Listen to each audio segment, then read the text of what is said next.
Monotonicity last class में हमने पढ़ लिया था। क्या था मोनोटोनिसिटी? कि फंक्शन ना, या अपन का एक दृश्यता क्या था कि फंक्शन जो एक तरीके से बिहेव करे, एक तरीके से बिहेव करना है मतलब या तो वो केवल इंक्रीजिंग जाएगा या केवल डिक्रीजिंग जाएगा। और उसमें हमने चार पढ़ लिए थे, एक स्ट्रिक्टली इंक्रीजिंग इंक्रीजिंग, एक था स्ट्रिक्टली डिक्रीजिंग डिक्रीजिंग। कैसे चेक करते हैं वो हमने पढ़ा था। अगर फंक्शन डिफरेंशिएबल है, डिफरेंशिएबल फंक्शन है, तो हमने क्या करना है, हमने एफ डैश एक्स निकालना है।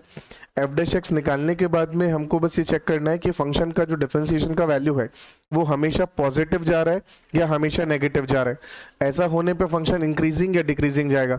इक्वल वाला केस भी हमने पढ़ लिया था कि वो इंटरवल पे जा रहा है कि डिफरेंट वैल्यूज पर जा रहा है। ठीक बात। फिर हमने ये पढ़ लिया था कि पूरे फंक्शन के लिए अगर मोनोटोनिक कब नहीं होगा, जब वो कभी इंक्रीजिंग कभी डिक्रीजिंग जाए।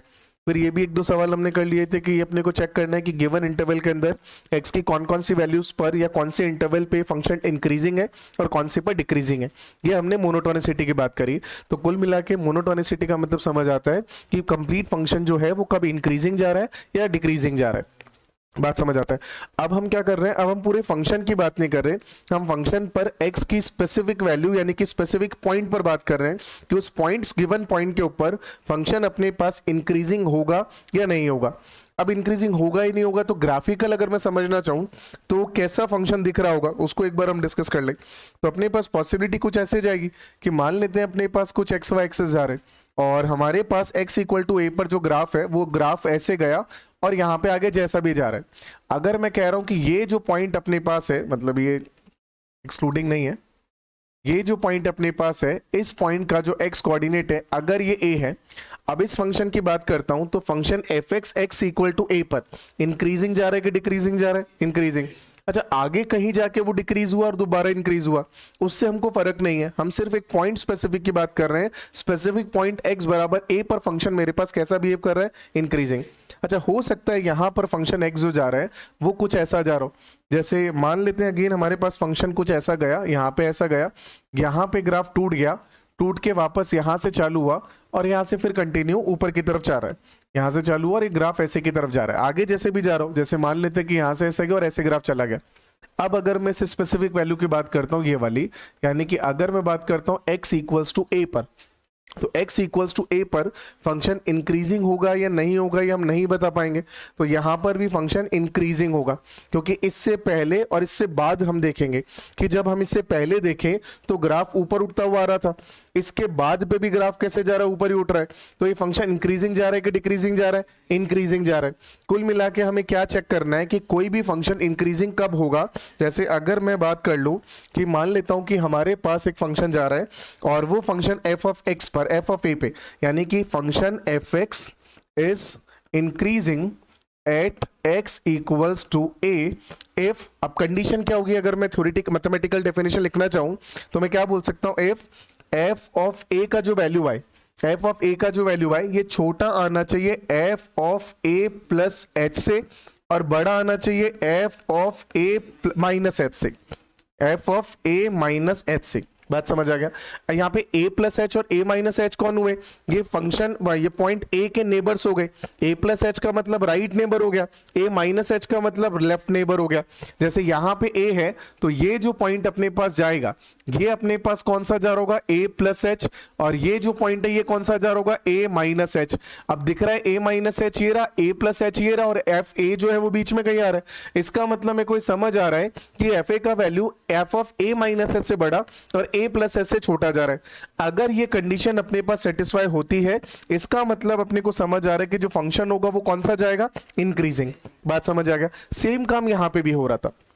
अब ऐसे ही अपने पास लेट सपोज अगर ये फंक्शन अपने पास जा रहा है, ऐसा कुछ ग्राफ बने कि यहां से फंक्शन अपने पास शुरू हुआ और ये यहां पे जाके इंक्रीज हुआ, यहां से ग्राफ चल रहा था, यहां से टूट के यहां पहुंचा और यहां से वापस ग्राफ ऐसे चला गया।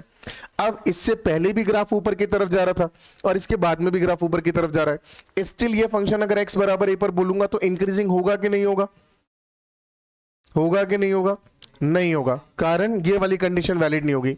अब यहां पे अगर f ऑफ a की बात करता हूं तो ये वैल्यू है मेरे पास a, तो ये f ऑफ a का वैल्यू आ गया, यहां पर कहीं आएगा a माइनस एच, तो f a का value f of a minus h से बड़ा है, ये करेक्ट है, होना चाहिए, लेकिन एफ ऑफ ए का value f of a plus H से छोटा होना चाहिए। अब ए प्लस एच निकालूंगा तो यहां पर कहीं आएगा, और f of a plus h का वैल्यू नीचे की तरफ आ गया। जैसे नीचे की तरफ आ गया तो पता चल रहा है कि ये इनवैलिड हो गया, ये इनवैलिड हो गया, तो यहां पे अपने को पता चल रहा है कि F x is not increasing at x equals to a. इस केस के अंदर तो नहीं है। क्या ये बात समझ आ रही है? कोई कंफ्यूजन? और इन दोनों में इंक्रीजिंग होगा कि नहीं होगा? होगा। तो कुल मिला के हमको बस इतना चेक करना है कि फंक्शन अपने लेफ्ट हैंड नेबरहुड और राइट हैंड नेबरहुड के कंपैरेटिवली किस तरीके से बिहेव कर रहा है एक स्पेसिफिक पॉइंट पर।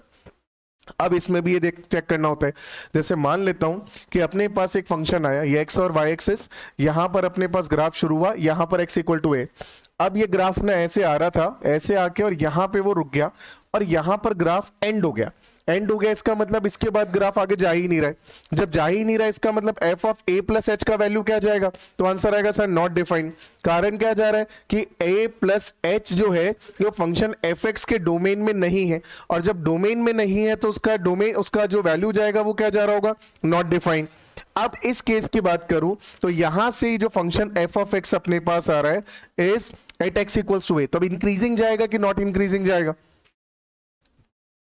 Still will be increasing. कारण हमें तो ये चेक करना है ये वाली वैलिड कंडीशन जा रही है कि नहीं जा रही है? जा रही है। F of a minus H का वैल्यू छोटा है एफ ऑफ ए से। अब F of a plus H के लिए चेक करें तो चेक कैसे करें? हम चेक ही नहीं कर पाएंगे। क्यों नहीं कर पाएंगे? कि नॉट डिफाइंड है। तो जब ऐसा जा रहा है कि ये एंड पॉइंट हो इंटरवल का, तो उस केस के अंदर हमको आगे चेक करने की जरूरत नहीं होती। हम सिर्फ इसी से बोल सकते हैं कि F x is increasing at x equals to a. क्या ये बात समझ आ गया? कोई कंफ्यूजन इसके अंदर? ऐसा ही एक सवाल कुछ ऐसा मान ले कि मान लेते हैं कि ग्राफ अपने पास कुछ ऐसा जा रहा है, ये अपने पास है और ये ए है। ग्राफ यहां से शुरू हुआ और यहां से शुरू होकर ग्राफ ऐसे चला गया। ठीक बात। अब अगर मैं बात करता हूं कि यहां से एफ ऑफ एक्स जो आएगा, F of X at x equals to A, increasing आएगा कि नहीं आएगा? आएगा। कारण अब एफ ऑफ ए को चेक करना है ए माइनस एच और ए प्लस एच से। F of a minus H क्या जाएगा? Not defined. नॉट डिफाइंड है तो वी कैन नॉट कंपेयर। तो हमने किसको कंपेयर करना है? एफ ए और f of a plus h. A plus h का वैल्यू ए माइनस एच से छोटा होना, मतलब f of a plus h का value f of a minus h से बड़ा होना चाहिए। तो हो रहा है कि नहीं हो रहा है? हो रहा है। तो इसका मतलब यहां पे F X at X equal to A is increasing. खत्म। बात समझ आ रहा है? तो बेसिक ये डेफिनेशन है। इस डेफिनेशन को सेटिस्फाई करने वाले जितने फंक्शन जा रहे होंगे x इक्वल टू a के लिए, मतलब एक स्पेसिफिक पॉइंट के लिए, वो इंक्रीजिंग डिक्रीजिंग अपने को पता चल जाएगा। This is for increasing function. बात समझ आ रहा है? ये नोट कर लीजिएगा। ऐसे जो डेफिनेशन है बेसिक ये जाएगा, F X at equals to a पर इंक्रीजिंग होगा अगर ऐसा जा रहा है। अब डिफरेंशिएशन की हेल्प से कैसे फाइंड करते हैं वो अभी पढ़ेंगे। अभी तो हमने बात करा कि होता क्या इंक्रीजिंग फंक्शन, मतलब पॉइंट पर इंक्रीजिंग का मतलब होता क्या है। कोई डाउट है इसके अंदर भाई? नहीं? क्लियर? मतलब बेसिक डेफिनेशन ये जा रहा है कि एफ ऑफ ए का वैल्यू अपने दोनों नेबर से मतलब पहले वाले नेबर से बड़ी होनी चाहिए वैल्यू, और बाद वाले नेबर से छोटी होनी चाहिए। अब यहाँ पे एच जो है वो क्या जा रहा होगा? वो एक पॉजिटिव नंबर होगा और जीरो को टेंड कर रहा होगा। मतलब इन सब के अंदर एच कहाँ टेंड कर रहा होगा? जीरो पॉजिटिव को। बात समझ आ गया? जीरो पॉजिटिव को इन सब में एच वहीं टेंड करेगा, तभी वो अपने पास करेक्ट जा रहा होगा। तो बहुत माइनर, बहुत छोटी वैल्यू के लिए बात हो रही होगी। ठीक बात। चलिए दूसरा अपने पास सिमिलरली डिक्रीजिंग के लिए कर लेते हैं। तो यहां से क्या जाएगा कि F x is decreasing at x equals to a. ये कब कंडीशन जाएगा? अब उसके लिए कंडीशन आ जाएगा एफ ऑफ ए का वैल्यू ये क्या होना चाहिए? अब डिक्रीज करना है, तो डिक्रीज करना है मतलब आगे वाली वैल्यू इससे छोटी होनी चाहिए। मतलब एफ ए का वैल्यू जो आना चाहिए, एफ ए इससे आगे वाला छोटा होना चाहिए। यानी कि एफ ए का वैल्यू अपने पास ऐसे जा रहा है, तो यहां पर एफ ऑफ ए जो है वो अब केस में हम लोग बोल सकते हैं कि डिक्रीजिंग है। तो एफ ए का वैल्यू क्या होना चाहिए? बड़ा होना चाहिए इसके आगे वाली वैल्यू से।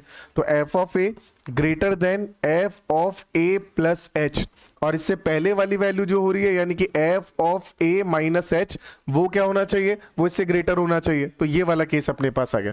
तो अगर ऐसा केस जा रहा है इसका मतलब अपन क्या बोल सकते हैं कि एफ एक्स एक्स बराबर ए पर कौन सा फंक्शन जा रहा है? डिक्रीजिंग, यानी कि ह्रासमान फलन।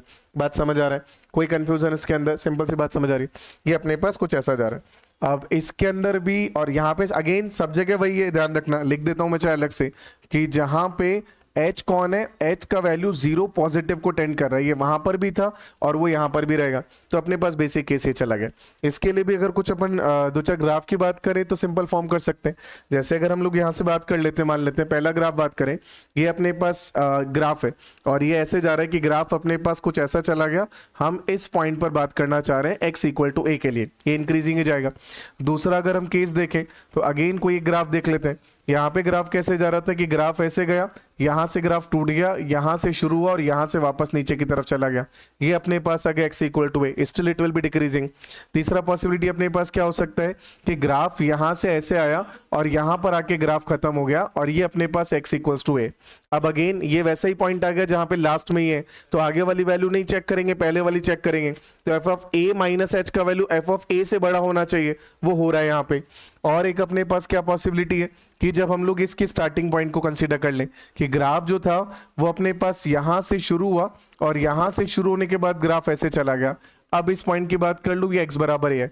अब आगे वाले को चेक करें तो इससे छोटा आना चाहिए, आ गया, पहले वाला बड़ा आना चाहिए लेकिन पहले है ही नहीं, तो चेक नहीं करना। यानी कि जितने भी केसेस अपने पास जा रहे हैं इन सब के अंदर क्या हो जाएगा, fx is decreasing at x बराबर a। बात समझ आ गया, कोई कंफ्यूजन नहीं, ये नोट कर लीजिएगा।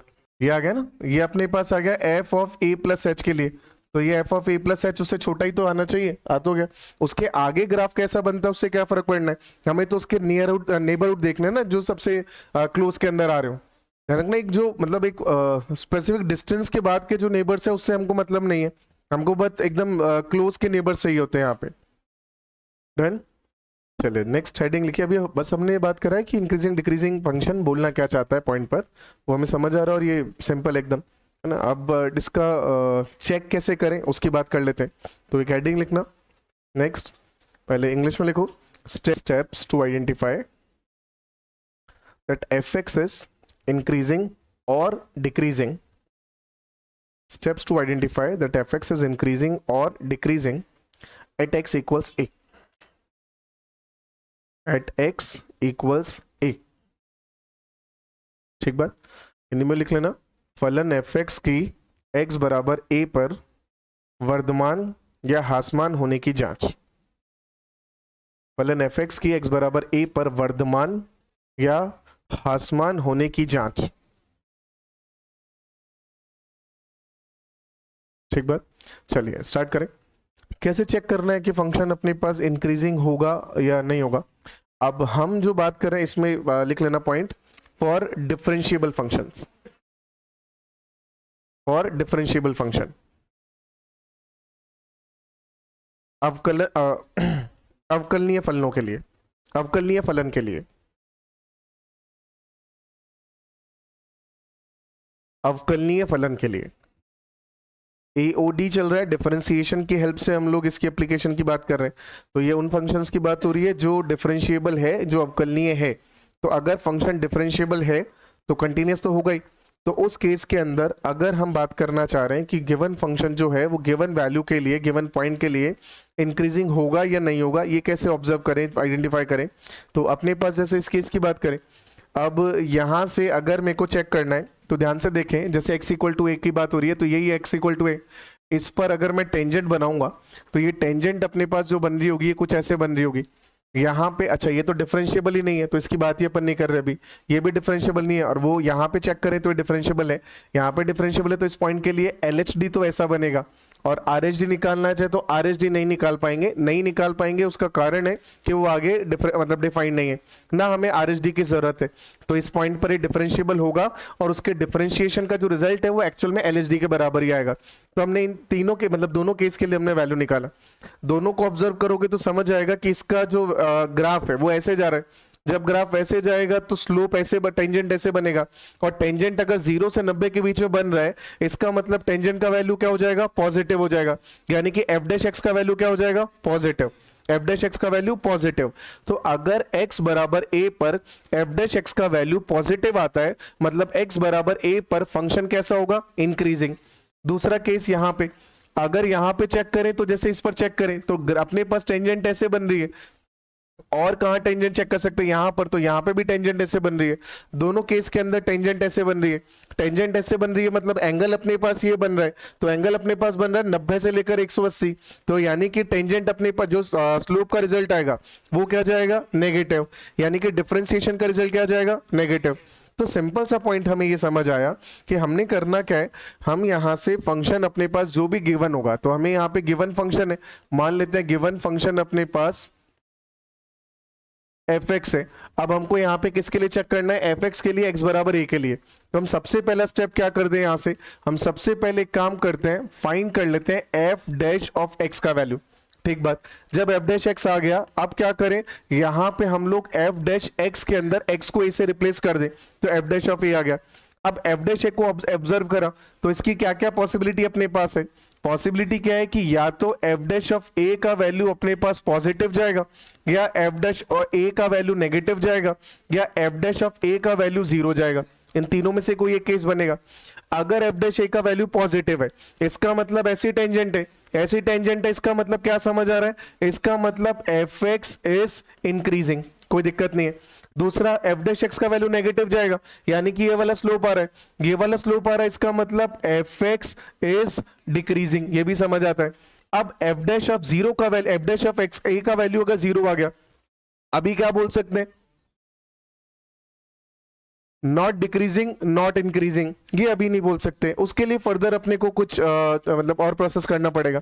ये किस केस में आएगा वो समझना, जैसे ग्राफ अपने पास ऐसे जाके ऐसे आ गया, अब अगर मैं x इक्वल्स टू a पर फंक्शन का स्लोप निकालूं तो ऐसा ही बनेगा, ये टेंजेंट बनेगा, तो इसका स्लोप कितना जा रहा है, 0, स्लोप 0 जा रहा है। और इस केस में अगर मैं x बराबर a के लिए fx की बात करूं तो इंक्रीजिंग आ रहा है कि डिक्रीजिंग आ रहा है, ना तो पता नहीं, पता है ना तो इंक्रीजिंग है ना डिक्रीजिंग है। ध्यान से देखो, इस केस में इससे पहले वाली वैल्यू और इसके बाद वाली वैल्यू दोनों f ऑफ a से छोटी है, मतलब f ऑफ a का value f of a plus h और f of a minus h दोनों से बड़ा है। अगर दोनों से बड़ा जा रहा है तो यहाँ पे इंक्रीजिंग जा रहा है कि डिक्रीजिंग जा रहा है, दोनों ही नहीं जा रहा है। हम पता नहीं, पता है, दिख रहा है, पता चल रहा है, क्या आएगा, नीदर इंक्रीजिंग नॉट डिक्रीजिंग, ना तो ये वर्धमान है और ना ही ह्रासमान है। ऐसे ही अगर मैं मान लेता हूं कि इस वैल्यू पर चेक करना, ये ग्राफ ऐसे था आगे, ये पॉइंट अपने पास आ गया, ये वैल्यू है b, अब इसके लिए टेंजेंट बनाऊं तो ऐसा बनेगा, इसका भी स्लोप कितना जाएगा, 0 जाएगा।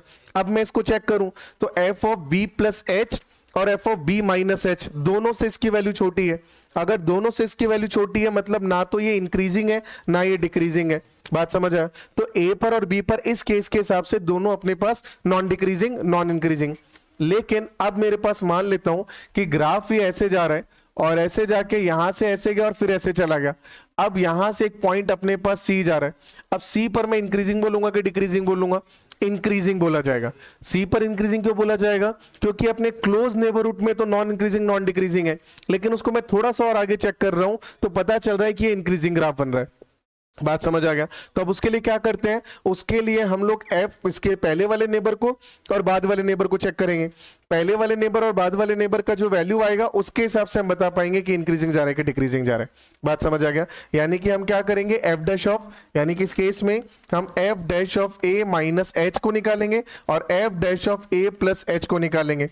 अगर ये दोनों पॉजिटिव है, समझना, अगर ये दोनों, इससे पहले भी स्लोप पॉजिटिव था, इसके बाद में भी, जैसे एक्स क्यूब का ग्राफ लो उससे क्लैरिटी आएगा। जैसे मैं इसकी बात करता हूं तो ये ग्राफ ऐसा है, ठीक बात। अब मैंने क्या करा, इस ग्राफ के लिए एफ डैश का वैल्यू निकाला तो कितना आ गया, 3x स्क्वायर। 3x स्क्वायर के लिए मैंने 0 पर वैल्यू चेक करी, कितनी आ गई, 0, यानी कि f डैश ऑफ 0 कितना चला गया, 0। अब 0 के केस में मैं ये नहीं बोल सकता, मतलब मेरे पास पॉसिबिलिटी है, हो सकता है इंक्रीजिंग अभी भी हो जाए, हो सकता है डिक्रीजिंग अभी भी हो जाए, और हो सकता है ना इंक्रीजिंग ना डिक्रीजिंग हो। अब 0 पे वैसे चेक करूं तो क्या जाएगा, इंक्रीजिंग आना चाहिए। चेक करें तो आप क्या करें, अब इसके हम लेफ्ट हैंड और राइट हैंड का डेरिवेटिव चेक करेंगे, यानी कि f dash of a plus और f dash of a minus. अगर वो दोनों पॉजिटिव है, जैसे ये भी ऐसा था और ये भी ऐसा था, इसका मतलब यहां पर ग्राफ ना पहले ऊपर गया होगा, फिर मतलब न्यूट्रल जा रहा होगा, फिर ऊपर जा रहा होगा, तो वो इंक्रीजिंग होगा कि डिक्रीजिंग होगा, इंक्रीजिंग।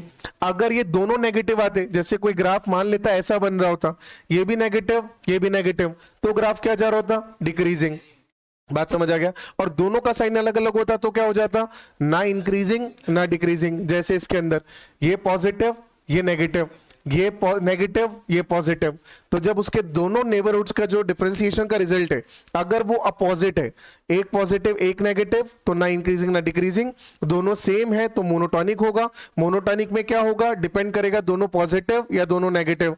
दोनों पॉजिटिव का मतलब इंक्रीजिंग, दोनों नेगेटिव का मतलब डिक्रीजिंग। क्या ये बात में कोई कंफ्यूजन, हाँ या ना भाई, समझ आ गया?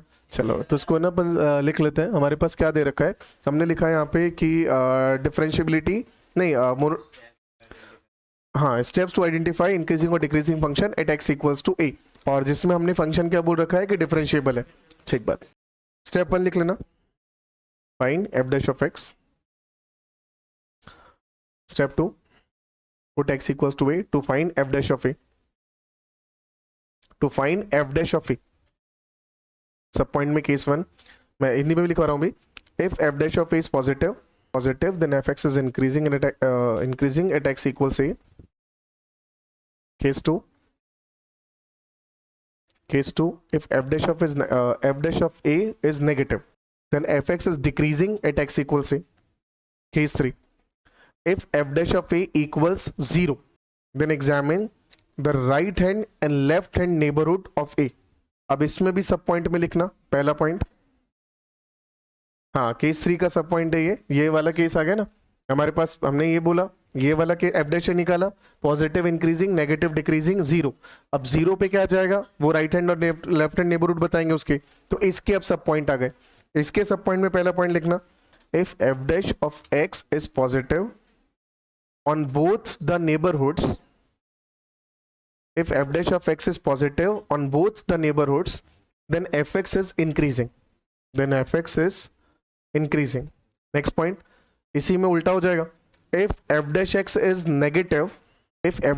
negative on both its neighborhood then fx is decreasing at x equals to a,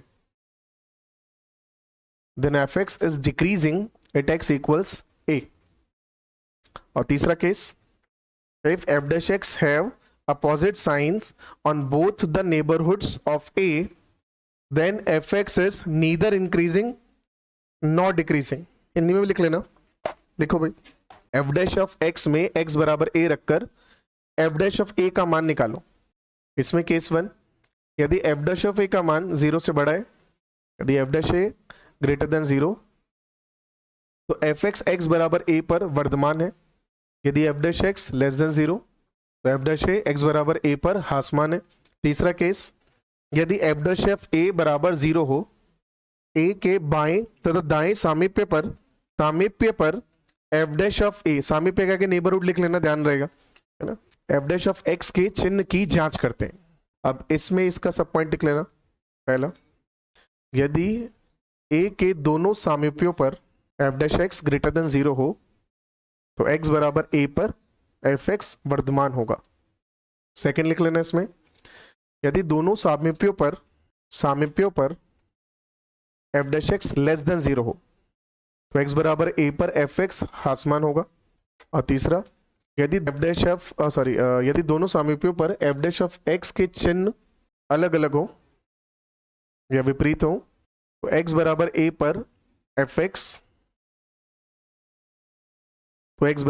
पर fx न तो वर्धमान होगा न हासमान होगा। चलिए सवाल करिए। चलो भाई, fx दे रखा है x इक्वल टू 0 पर और 1 पर फंक्शन का इंक्रीजिंग है या डिक्रीजिंग है चेक करना है। बोर्ड पे देखना भाई, देखो एक तो है ना जैसे अपन ने x बराबर a पर 0 मिल गया, अब अपन LHD चेक करेंगे और RHD चेक करेंगे तो सेम ही आएगा। क्यों सेम आएगा, क्योंकि अगर LHD RHD सेम नहीं आता तो फंक्शन का डिफरेंशिएशन कैसे होता, तो फंक्शन डिफरेंट, अच्छा और ये अपने को दे रखा है क्यूबिक पॉलिनोमियल है ना, बहुपद है और इसकी घात 3 दे रखी है, तो ये तो हमेशा जितने पॉलिनोमियल फंक्शन है, जितने बहुपद फलन होते हैं सब अवकलनीय यानी कि डिफरेंशिएबल है। तो अगर डिफरेंशिएबल है तो हर पॉइंट पर LHD और RHD तो बराबर आना ही आना है ना, उसमें तो अगर गड़बड़ नहीं आ सकती।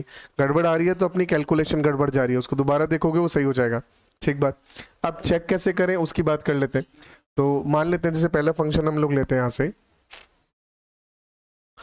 तो अब इस फंक्शन के लिए अपन क्या करें,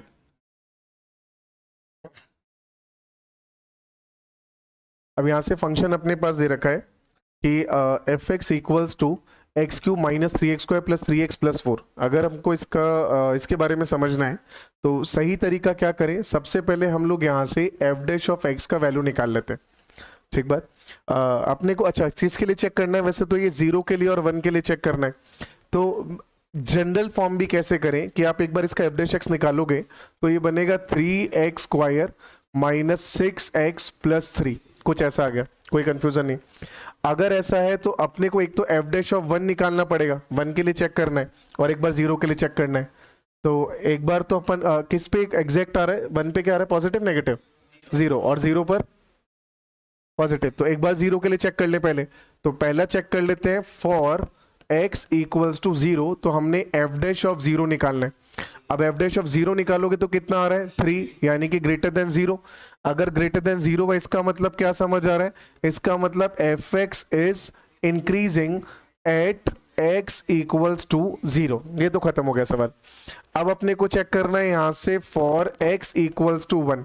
अब 1 के लिए चेक करें तो यहां से एफ डैश ऑफ 1 निकालें। अब एफ डैश ऑफ 1 निकालोगे तो इसमें 1 पुट करोगे तो ये आ जाएगा 3 माइनस 6 प्लस 3, कितना आ गया 0। जैसे इसका वैल्यू 0 आया मतलब हमको फर्दर चेक करना पड़ेगा इसके नेबरहुड्स के लिए। अब नेबरहुड के लिए डिफरेंशिएशन मतलब वो एकदम a माइनस एच और a प्लस एच नहीं जाएगा, वो थोड़ा सा एक डिस्टेंस पे लेना पड़ेगा। अब वो डिस्टेंस पे कैसे ले, वो एक कॉम्प्लिकेटेड टास्क है। तो उसके लिए हम क्या करें, हम वापस से फंक्शन को ले आते हैं। यहाँ से हमें ये पता है कि sir F dash of x का जो वैल्यू है ये 3x² माइनस 6x प्लस 3 है। कौन सी इक्वेशन है, क्वाड्रेटिक। क्वाड्रेटिक इक्वेशन है तो इसका मतलब इसके शायद 2 रूट होंगे, और उसके हिसाब से मुझे पता चलेगा x के कौन से मान के लिए ये पॉजिटिव और ये नेगेटिव, मतलब एफ डैश एक्स पॉजिटिव और एफ डैश एक्स नेगेटिव होगा। चेक करें तो यहां से इसके फैक्टर्स करें तो क्या जा रहा है, x माइनस 1 का स्क्वायर, 3 कॉमन ले लेते हैं तो ये बन जाएगा x² plus minus 2x plus 1, कुछ ऐसा आ रहा है। यहां से अपने पास 3 और ये बन रहा है x माइनस 1 का स्क्वायर। कोई कंफ्यूजन इसके अंदर? अगर ये आ गया इसका मतलब अगर मैं इसके लिए वेवी कर्व अप्लाई करूं तो ये x की कौन सी वैल्यूज होगी जिसपे 0 जाएगा, 1 पर। नेगेटिव कब जाएगा, पॉजिटिव कब जाएगा। मतलब इसके लिए वेवी कर्व भी मत लगाओ, डायरेक्ट ही पता चल रहा है कि ये कौन सी इक्वेशन आ गई, perfect square. Perfect square equation है मतलब इसका वैल्यू हमेशा क्या जाएगा, 0 या 0 से बड़ा, यही जाएगा। इसका मतलब ये x की वैल्यू 1 आने पर 0 आया, उससे पहले भी क्या रहा होगा, पॉजिटिव, उसके बाद में भी क्या रहा होगा, पॉजिटिव। बात समझ आ रहा है? तो अगर पहले भी पॉजिटिव और बाद में भी पॉजिटिव है, इसका मतलब दोनों नेबरहुड जो में एफ डैश एक्स पॉजिटिव दे रहे हैं और एफ डैश एक्स के पॉजिटिव देने का मतलब फंक्शन क्या जाएगा, इंक्रीजिंग। बात समझ आ गया? तो यहां से अपने को समझ आ रहा है ये ग्रेटर इक्वल टू, ये कब जाएगा, इक्वल टू 0 गया इस पे और बाकी सब पे पॉजिटिव जा रहा है। इसका मतलब यहां से हम लोग बोल सकते हैं कि F dash of X at x equals to 1, x equal to 1 पर ही चेक करना है, 1 इज इंक्रीजिंग। बात समझ आ गया? अगर ये कहीं पॉजिटिव कहीं नेगेटिव आता तो हम चेक कर लेते। अब मुझे पता चल रहा है कि ये ग्राफ तो हमेशा पॉजिटिव आएगा, मतलब ये ऐसा बनेगा कि ये x की वैल्यू 1 आई, 1 पर ये 0 हुआ, इससे पहले पॉजिटिव था और इसके बाद में भी पॉजिटिव है, तो पहले और बाद में हमेशा पॉजिटिव जा रहा है।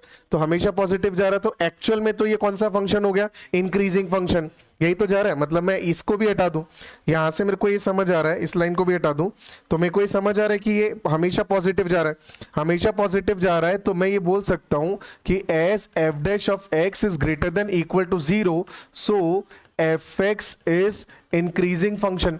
और अगर कोई फंक्शन ही इंक्रीजिंग है तो इसका मतलब वो हर पॉइंट पर इंक्रीजिंग होगा, तो x इक्वल टू 1 पर भी क्या जा रहा होगा, increasing. So F x is increasing at x equals to 1। कोई कंफ्यूजन इसके अंदर? चलिए दूसरा वाला लिख लेते हैं एक बार। दूसरा वाला बना किसी का, क्या आंसर आ रहा है?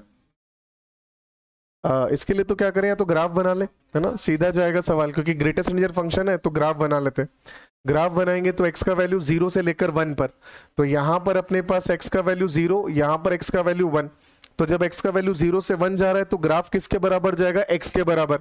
अच्छा, एफ एक्स बराबर x का मतलब ऐसा ही तो ग्राफ बनेगा, ये यहां तक गया, यहां तक जाने के बाद अब ग्राफ टूटेगा और इस फंक्शन पे चला गया, ग्रेटेस्ट इंटीजर फंक्शन। जब x का वैल्यू 1 से लेकर 2 है तो 1 से लेकर 2 तक जब x का वैल्यू है तो ग्रेटेस्ट इंटीजर फंक्शन का आंसर कितना आ जाएगा 1। कब? जब 2 से स्मॉलर जा रहा है, 2 से मतलब ओपन ब्रैकेट तक, तो ये 1 से लेकर 2 पर 1 जाएगा तो 1 का ग्राफ ऐसे बनेगा और 2 पर ग्राफ टूट जाएगा। जैसे x का वैल्यू 2 हुआ तो ग्रेटेस्ट इंटीजर फंक्शन क्या देगा 2, तो ये ग्राफ यहां से टूट के यहां चला जाएगा और ये ग्राफ यहां पे अपने पास ये अपने पास 1 और ये अपने पास 2, ये ग्राफ बन रहा है, ये फाइनल ग्राफ ऐसा बन गया। अब ऐसा बन गया तो अपने से पूछा क्या है, अपने को बोला यहाँ पे 0 पर 1 पर और 2 पर फंक्शन चेक करना है। 0 पर फंक्शन यानी कि यहां से, तो फंक्शन अब 0 पर अगर चेक करें तो एट x इक्वल्स टू 0, 0 पर जो फंक्शन है वो कैसा बन रहा है भाई, इंक्रीजिंग दिख रहा है अपने को, इनिशियल पॉइंट आ गया तो यहां से आ गया इस पॉइंट पर fx इज इंक्रीजिंग। दूसरा एट x इक्वल्स टू 1 पर चेक करना है, 1 पर fx का वैल्यू क्या जाएगा भाई, इंक्रीजिंग जाएगा। पहले बढ़ता हुआ आया, यहां पे रुक गया, फिर लास्ट के अंदर वापस बढ़ा है, लास्ट में वापस बढ़ा है तो कौन सा फंक्शन हो जाएगा, ये हो जाएगा इंक्रीजिंग। और x इक्वल्स टू 2 पर चेक करना है, अब 2 पर चेक करें तो fx का वैल्यू क्या आ जाएगा। अब 2 के बाद में तो चेक करना ही नहीं है क्योंकि एंड पॉइंट आ गया, तो पहले वाले नेबरहुड को चेक करना है, तो पता चल रहा है कौन सा ग्राफ बन रहा है, इंक्रीजिंग बन रहा है, वेज इंक्रीजिंग। तो जिसका नहीं हुआ था तो नोट कर लीजिएगा। इस सवाल में हम अगर ऐसा नहीं करते तो हमने ये चेक करा, एफ डैश एक्स इस 1 पर चेक करा, 0 आ गया। एक बार 1 में 1 प्लस करा और 1 माइनस करा, यानी कि 2 और 0 पे चेक करा, दोनों पे पॉजिटिव आ रहा था, तो वहां पर अगर दोनों पे पॉजिटिव आया तो क्या सिर्फ उसके बेसिस पे हम ऐसा बता सकते हैं कि फंक्शन इंक्रीजिंग होगा कि डिक्रीजिंग होगा, नहीं बता सकते, क्योंकि 0 और 1 के बीच में काफी डिफरेंस है। हो सकता है उसके बीच में ग्राफ एक बार इंक्रीज होकर वापस डिक्रीज हो गया हो, तो हमको नहीं पता है, तो हम इतना मतलब डिस्टेंस का जो मतलब नेबरहुड से वो नहीं ले सकते, हमें क्लोज नेबरहुड लेने। अब वो क्लोज नेबरहुड की एग्जैक्ट डेफिनेशन नहीं पता चल पाती, तो उसके लिए फिर हमको ये चीजें चेक करनी पड़ेगी। ठीक बात, चलिए डन भाई। नेक्स्ट हेडिंग लिखेगा मैक्सिमा एंड मिनिमा, उच्चिष्ट व निम्निष्ट। हो गया, हटा दें। तो मैक्सिमा मिनिमा कैसे निकालें या क्या बोलना चाहते हैं, क्या होता है फंक्शन में मैक्सिमा और मिनिमा। इसमें भी 2 तरह के मैक्सिमा और मिनिमा होते हैं, एक होते हैं लोकल स्थानीय और एक होते हैं अपने पास ग्लोबल, जिसको क्या बोलते हैं, परम। ठीक बात, परम बोलते हैं शायद, परम उच्चिष्ट परम निम्निष्ट, और स्थानीय उच्चिष्ट स्थानीय निम्निष्ट। हाँ देखो अपने पास क्या होते हैं, मतलब लोकल मैक्सिमा लोकल मिनिमा और global maxima global minima. Hindi में इसको बोला जाता है स्थानीय उच्चिष्ट स्थानीय निम्निष्ट और ऐसे परम उच्चिष्ट परम निम्निष्ट। ठीक बात, दोनों में फर्क क्या है वो हम समझ लेते हैं एक बार। अगर एक छोटे, जैसे लोकल नाम से पता चल रहा है स्थानीय, कि अगर मैं छोटे इंटरवल में फंक्शन को देखूं और एक छोटे फंक्शन के अंदर x की एक लिमिटेड वैल्यूज के अंदर अगर हमें एक मैक्सिमम वैल्यू मिल जा रही है तो उसको लोकल मैक्सिमा, और ऐसे मिनिमम वैल्यू मिल जा रही है तो उसको लोकल मिनिमा बोला जाएगा एक छोटे इंटरवल के अंदर। अगर पूरे फंक्शन का जो डोमेन अपने को गिवन है या जो डोमेन अपने जो इंटरवल अपने को गिवन है, उस पूरे इंटरवल या डोमेन के अंदर जो भी सबसे बड़ी वैल्यू जा रही होगी वो परम उच्चिष्ट यानी कि ग्लोबल मैक्सिमा जाएगा, और जो सबसे छोटी वैल्यू जा रही होगी वो ग्लोबल मिनिमा यानी कि परम निम्निष्ट जा रहा होगा। बात समझ आता है। तो पूरे इंटरवल या पूरे डोमेन के अंदर सबसे मैक्सिमम या सबसे मिनिमम, ये तो हो गया ग्लोबल मैक्सिमा ग्लोबल मिनिमा। और छोटे इंटरवल के अंदर, छोटी जो भी अपने को साइज दे रखी है उसके अंदर, उस केस के अंदर अपने पास कोई एक मैक्सिमम या कोई एक मिनिमम अपने पास क्या हो जाएगा, लोकल मैक्सिमा या लोकल मिनिमा। बात समझ आता है, कोई कंफ्यूजन नहीं। अब इसमें भी 2 चीज आती है, एक होता है पॉइंट ऑफ मिनिमा, एक होता है ग्लोबल मतलब लोकल मिनिमा, मतलब पॉइंट ऑफ मिनिमा और मिनिमा। जैसे माना कि x बराबर c पर फंक्शन का ग्राफ ऐसे नीचे की तरफ जा रहा है, तो नीचे जाके आया तो उस पॉइंट पर जो वैल्यू आ रही है, जैसे उस वैल्यू पर जो आएगी वो x बराबर a पर अगर आ रहा है तो उस वैल्यू का क्या वैल्यू होगा, उस पॉइंट पर क्या वैल्यू आएगा, f ऑफ a। तो f ऑफ a तो हो जाएगा अपने पास लोकल मिनिमा, और x बराबर a अपने पास हो जाएगा पॉइंट ऑफ लोकल मिनिमा। दोनों अलग चीज है, एक पॉइंट और एक उसका वैल्यू। जैसे मैं ग्राफ से बात करता हूं, कि माना हमने ग्राफ बनाया, ये अपने पास में y एक्सेस, ये अपने पास x एक्सेस आ रहा है, और कोई फंक्शन है वो यहाँ से शुरू हुआ, ये पॉइंट इंक्लूडिंग है, और यहाँ से शुरू होने के बाद में ये ग्राफ अपने पास ऐसे गया, फिर ऊपर की तरफ गया, फिर यहाँ से नीचे गया, और यहाँ पे आके मान लेते हैं कि क्लोज हो गया। अच्छा, इस पॉइंट पर अपने पास जो x एक्सेस का वैल्यू है वो a है, और इस पॉइंट पर x एक्सेस का जो वैल्यू है मान लेते हैं कि वो b है। ये अपने पास a और b चला गया। अब अपने को समझ आ रहा है कि जब भी ग्राफ नीचे जाके ऊपर गया तो ये जो पॉइंट अपने पास जाएगा, जैसे इस पॉइंट पर मैं नेम देता हूं x1, ये जो पॉइंट अपने पास जाएगा ये इंक्लूडिंग है, ये ऐसे जा रहा है बस, ठीक बात। ये अपने पास जो पॉइंट जा रहा है इसका नाम x2 रख देते हैं, इसका नाम अपने पास x3 रख देते हैं, इसका नाम हम लोग x4 रख देते हैं। ये कुछ ऐसा जा रहा है। तो यहां से अपने पास एक होता है लोकल मिनिमम मैक्सिमा, एक होता है ग्लोबल मिनिमम मैक्सिमा। ग्लोबल कैसे इंक्लूडिंग और एक्सक्लूडिंग जो पॉइंट होते हैं, जो एंड पॉइंट होते हैं, उनके इंक्लूड और एक्सक्लूड के हिसाब से अलग तरीके से बिहेव करता है। ओपन इंटरवल में अलग, क्लोज इंटरवल में अलग। तो अपन अभी उसकी बात नहीं कर रहे, मैं अभी लोकल मिनिमम मैक्सिमा की बात कर लेता हूँ, या फिर मैं एंड पॉइंट को इंक्लूड करके बात कर लेता हूँ। तो लोकल मिनिमा और मैक्सिमा कैसे काम करता है? लोकल मिनिमा, अब लोकल मिनिमा कहां पर अपने पास आ रहा है? जहां पर भी ग्राफ एक बार भी नीचे जाके ऊपर आया वो अपने को एक लोकल मिनिमा दे दिया। जैसे लोकल मिनिमा यहां से क्या मिला अपने को? f of x1। अब इसको भी कैसे लिखा जाता है, मतलब अपन और क्लियरली लिखें तो ऐसे बोला जाएगा कि local minima is f of x1, एक वैल्यू तो ये आ गया, और लोकल मिनिमा कहां मिल रहा है अपने को? x3 पर, तो ये आ गया अपने पास f ऑफ x3, और लोकल मिनिमा कहीं पे मिल रहा है अपने को? बी पर, और एक अपने पास मिल रहा है तो इसको हमने एफ ऑफ बी। तो जो एंड पॉइंट से अपने पास जा रहा है उसको भी हम लोकल मिनिमा और लोकल मैक्सिमा में इंक्लूड करते हैं। तो यहां पे भी अपने पास लोकल मिनिमा आ गया। और अगर ऐसे बोला जाता है एट पॉइंट, तो अब ये कौन से पॉइंट पे आ रहा है? तो at points x equals to x1 पर, x इक्वल्स टू x3 पर, और x इक्वल्स टू b पर। तो ये अपने पास आ गया लोकल मिनिमा, और ये आ गया पॉइंट्स ऑफ लोकल मिनिमा। ठीक बात। सिमिलरली अपने पास आ जाएगा लोकल मैक्सिमा के लिए।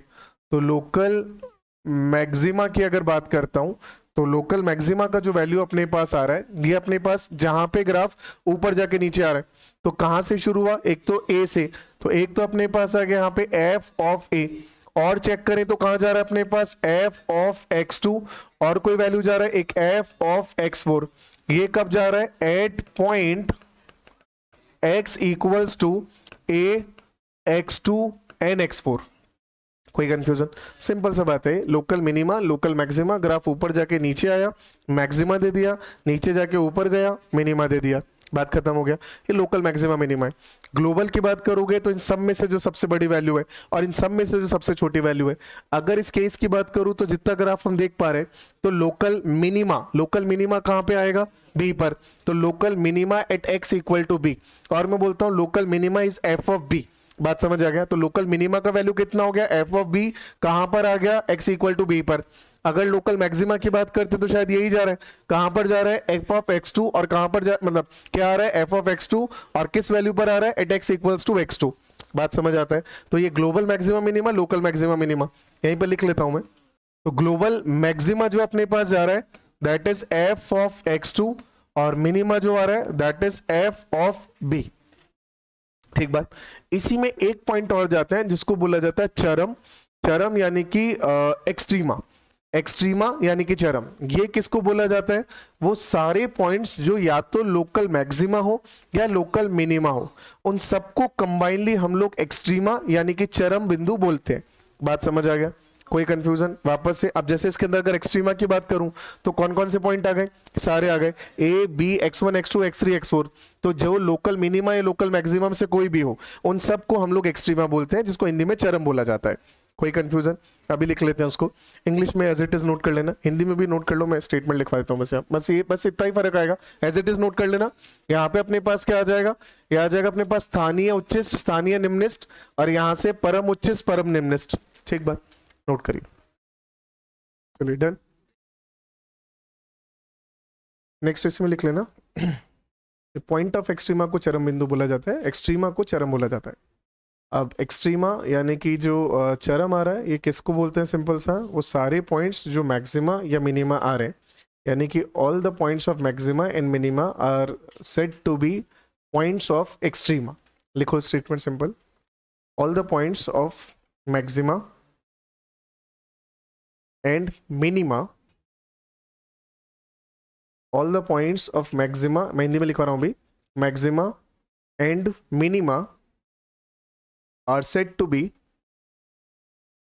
Points of extrema, are said to be points of extrema. Hindi में भी लिख लेना। उच्चिष्ट व निम्निष्ट के सभी बिंदुओं को, उच्चिष्ट व निम्निष्ट के सभी बिंदुओं को चरम बिंदु कहा जाता है, चरम बिंदु कहा जाता है। ठीक, जैसे यहां से अगर बात करें तो एक्सट्रीमा, और वो कौन सा हो गया अपने पास पॉइंट्स ऑफ एक्सट्रीमा, तो ए x1 x2 x3 x4 B, ये आ गए points of extrema. Values of extrema क्या आ गया अपने पास, f a, f x one, f x two, f x three, f x four and f b. ठीक बात, चलिए इसके बाद फिर नेक्स्ट क्लास में करते हैं।